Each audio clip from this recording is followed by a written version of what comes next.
कितने वर्षों में 4 गुनी हो जाएगी, तो एकदम घात निकल कर आई इसकी। ठीक 15। देखिए कोई धनराशि चक्रवर्ती ब्याज से 4 वर्षों में अपनी दुगनी हो जाती है। 4 वर्षों में दुगनी वह राशि अपने से 8 गुनी उसी ब्याज दर से कितने समय में होगी। देखो फिर ऐसे ही 4 वर्ष में कितनी हो रही है जी, 2 गुनी।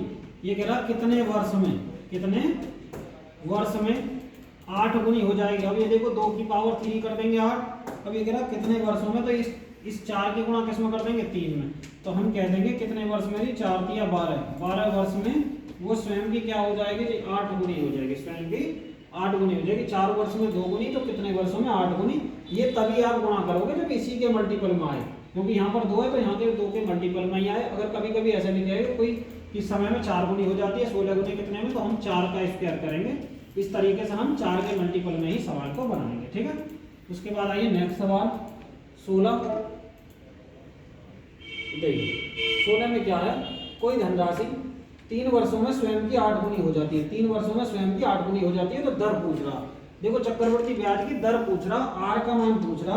अब कितने सालों की बात की है, 3 वर्ष। जब 3 वर्षों की बात करिए तो 8 गुनी है, जब 3 की है तो इसका क्यूब निकाल लेंगे, -1 करेंगे और गुणा 100, ये दर निकल कर आ जाएगी। अभी बताया था पिछले सवाल में। ये कितना है, 2 - 1, 8 का क्यूब निकाल, मतलब क्यूब नहीं, अगर घन रूट निकालेंगे तो कितना आ जाएगा जी, 2 आएगा। 2 में से 1 घटाएंगे 1 आ जाएगा, तो ये आ जाएगा 100% क्या हो जाएगी, दर हो जाएगी। 3 वर्षों में स्वयं की 8 गुनी।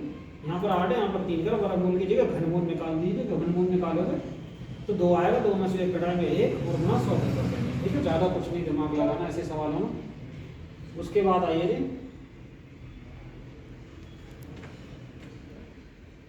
देखिए 6000 की कोई धनराशि 5% वार्षिक चक्रवर्ती ब्याज की दर से 3 वर्षों के लिए जमा की जाती है।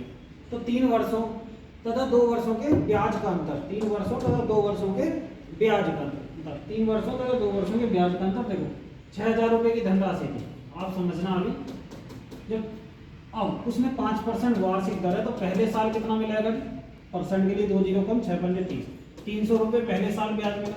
अब समझना, फिर इस 300 का 5% कितना आएगा जी, 300 का 5% 15 इसमें जोड़ दिए, अगले साल का ये ब्याज आ गया। ये हो गया जी पहले साल का, और ये हो गया दूसरे साल का। अगर हम इन दोनों का योग करें, पहले और दोनों सालों का, ये हो जाएगा जी 615 ब्याज आया 2 सालों को निकल गया। पर हो गया 2 साल और 3 सालों के ब्याजों का अंतर बताना।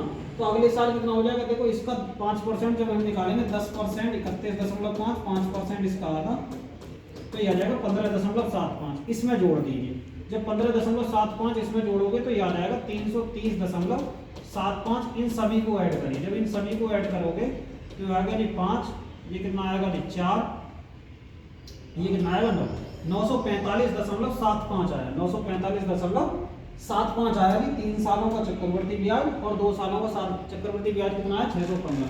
इन दोनों को घटा दीजिए, अंतर पूछ रहा है। जब इसको घटाएंगे 0.75 इधर बचेगा, 5 में से 5 जाएगा 0, 4 में से 1 जाएगा ये 3, 9 में से 3 गई। ये अंतर जो है 330.75 आया, 330.75। 6000 का था, 5% निकाला, 300 पहले साल का ब्याज, इसका भी 5% निकालकर इसी में जोड़कर नेक्स्ट ईयर का 315, इसका 5% निकालकर इसी में जोड़िए, अगले साल का निकल कर आएगा। ठीक, तो 330.75, तीनों सालों का चक्रवर्ती ब्याज 945.75, दोनों सालों का 615, इन दोनों का अंतर कितना आया 330.75। ठीक है, आज के जो क्लास में यही सवाल लिए गए थे। ठीक है।